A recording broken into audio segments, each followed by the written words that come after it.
Donc Jean-François Copin, promo 77-81, Nivernais d'origine.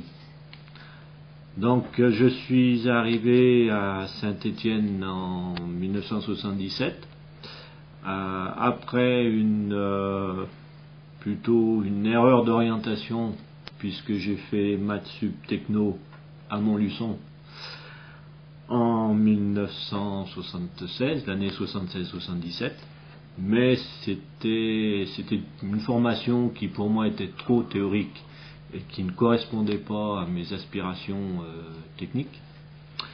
Donc j'ai postulé au concours d'entrée à l'ENIS et, comme beaucoup d'autres, je suis rentré en septembre 77. Bien, qu'est-ce qui m'a attiré à l'ENIS?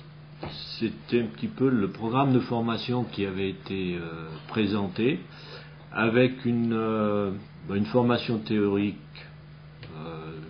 je dirais plutôt côté scolaire, et également 2 périodes de stage, 2 périodes de 6 mois, 1 an sur 4 ans de formation. Ça me paraissait intéressant et ça me paraissait répondre également à mes attentes. Et plus particulièrement nous donner les armes à l'époque pour rentrer dans la vie active d'une manière peut-être plus fiable et plus confortable. Résultat, je pense que je n'ai pas été déçu, puisque mon parcours m'a permis de connaître déjà un réseau d'étudiants et de collègues de promo, promo dans laquelle je pense on avait un bon esprit d'équipe et également de bonnes relations avec les promos, aussi bien les promos plus anciennes que les promos suivantes. Le côté formation, donc c'est plutôt bien déroulé. Et la formation à l'ENIS nous laissait quand même un petit peu de temps pour que l'on pouvait consacrer à des activités plutôt périscolaires. Au niveau des professeurs, je pense qu'à l'époque on a connu certaines personnes qui ont marqué de leur présence l'ENIS, et si je peux citer quelques noms, Victor Martineau, qui était quand même une personne très importante au sein de l'école, le grand Chab, et on se rappelle plus particulièrement des grandes claques qu'il nous donnait dans le dos en nous traitant de grands cons. C'était son mot amical. J'ai eu l'occasion après de le côtoyer plutôt en tant que maire de ma commune, maire que j'appréciais, également pour ses compétences d'une manière générale au niveau social. Alors comment un Éniséen peut arriver à créer une société, ou tout au moins participer à la création d'une société dans le milieu industriel? Eh bien, l'origine en fait de notre projet qui aujourd'hui s'est concrétisé par la société Dynatech. Ce projet a démarré en 1979 au cours d'un stage où j'ai eu l'avantage d'avoir à l'époque un tuteur de stage, ancien éniséen, en la personne de Marc Gay, qui m'a beaucoup aidé et qui m'a suscité un petit peu l'envie de créer quelque chose. Alors ce quelque chose, au départ, moi c'était pas très très clair dans la tête de tout le monde, mais nous nous sommes réunis, regroupés entre quelques Éniséens des collègues de promo, en la personne de Jean-François Chemarin, des anciens, René Farison, Jean-Marc Bruyère qui lui a donné sa démission en cours de formation pour des raisons tout à fait particulières et peut-être quelques conflits avec le milieu professoral. Par contre, à signaler que Jean-Marc travaille toujours avec nous 28 ans plus tard. C'est important.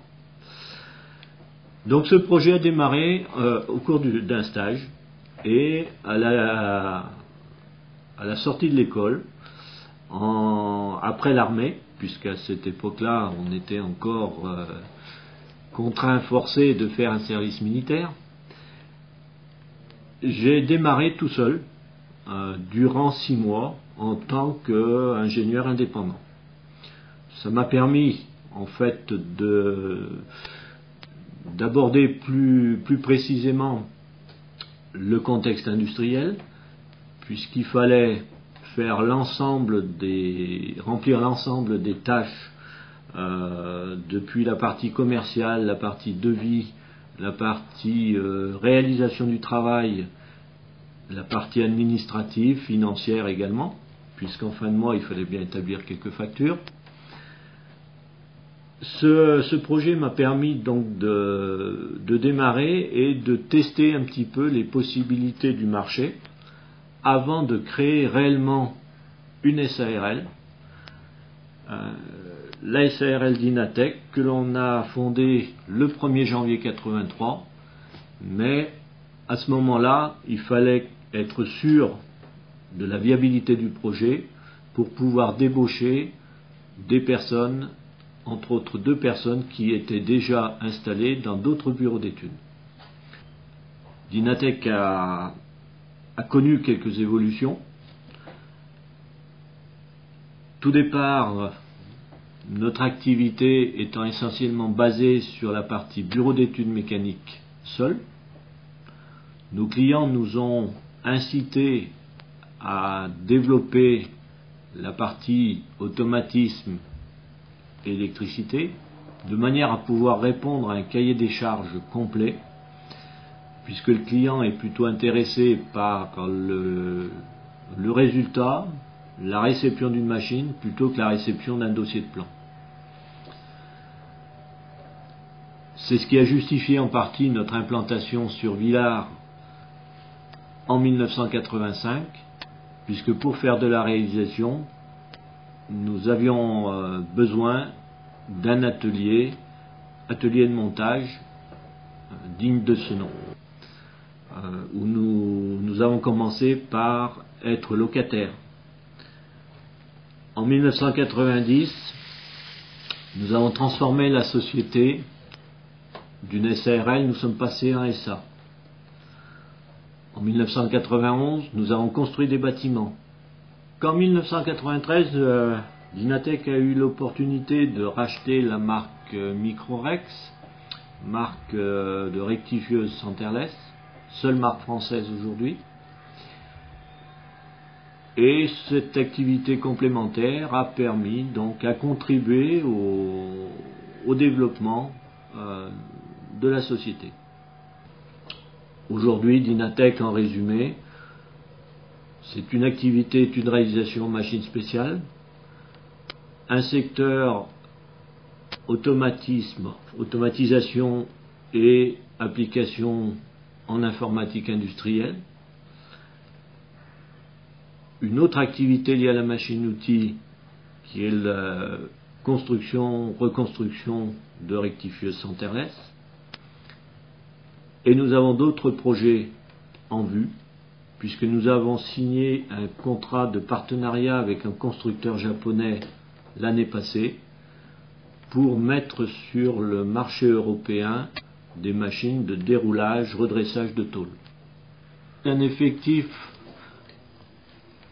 de plus de 10 personnes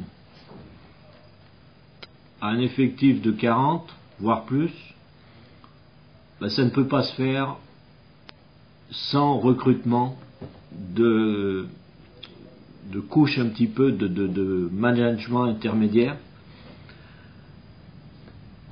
puisqu'aujourd'hui travailler sur des gros projets nécessite une structure en conséquence, des chefs de projet, du suivi de projet, des personnes compétentes également au niveau technique pour définir le vrai besoin avec le client, répondre à son cahier des charges qui parfois, voire de plus en plus, est très très succinct. Le cahier des charges, il faut souvent maintenant le bâtir avec le client, même si dans les grandes structures, les grands groupes qui font partie de nos clients principaux, on rencontre des cahiers des charges qui font plus de 50 pages, mais lorsqu'on a enlevé toute la partie générale, il reste 1 ou 2 pages pour définir le vrai besoin du client. Et c'est un petit peu le côté dramatique du développement du métier, où aujourd'hui on est obligé de faire appel à son expérience pour recadrer les demandes des clients. Donc 28 ans dans une société que l'on a créée de toutes pièces, mais c'est pas négligeable. C'est très consommateur de temps, mais c'est très intéressant. Aujourd'hui, je ne regrette pas mon choix. Je pense que malgré le contexte actuel, ça serait certainement plus dur de démarrer une société aujourd'hui que ça ne l'a été en 1983. Mais je pense que lorsqu'on a la volonté et les ressources pour créer, on doit être capable aujourd'hui de renouveler cette opération. J'ai été jeune, j'ai démarré, mais ce que je me rends compte aujourd'hui, c'est que sur le marché du travail, les diplômés, même avec Bac+5, ont des compétences, mais une formation qui les a plutôt spécialisés, au lieu de garder une culture générale telle que l'ENISE nous l'a enseigné, et l'enseigne encore, je pense, aujourd'hui. Notre diplôme nous permettait d'aborder différentes situations. Maintenant, lorsque l'on veut recruter quelqu'un, on est quasi obligé de le recruter pour sa formation plutôt spécialisée.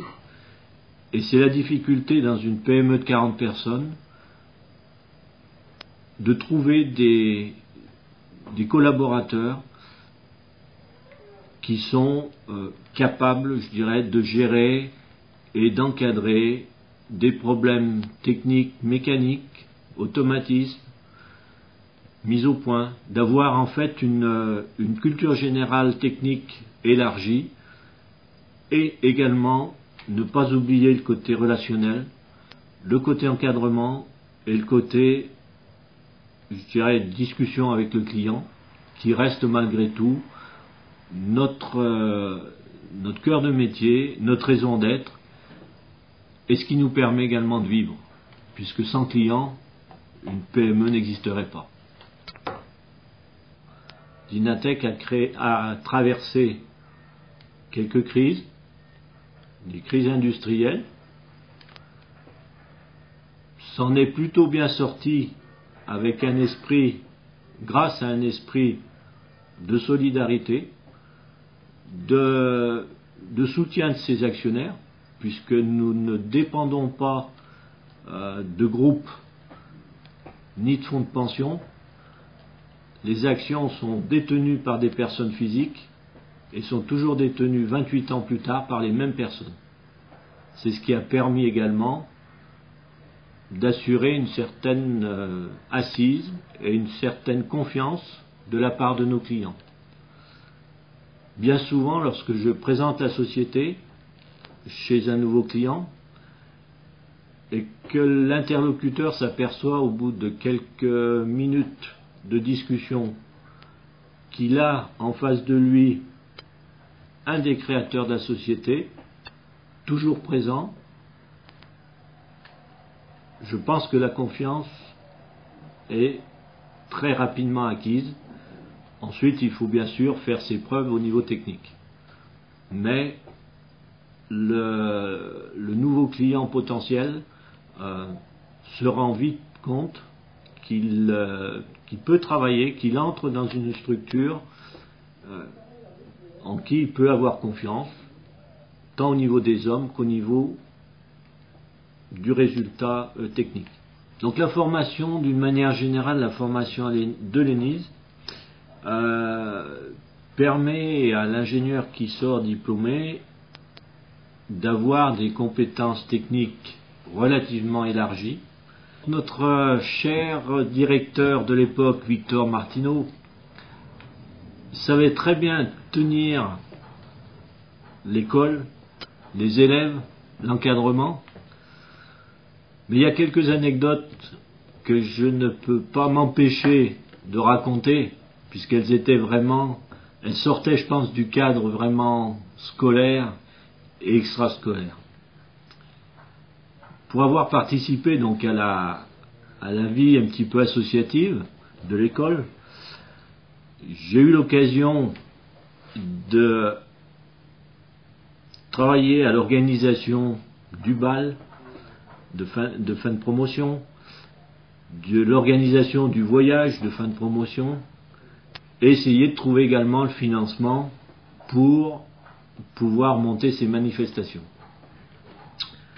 Donc une petite anecdote qui s'est passée dans le bureau de Victor Martineau, où je me suis fait qualifier de maquignon, puisque j'allais régulièrement rendre des comptes sur la partie financière de l'avancement de nos projets.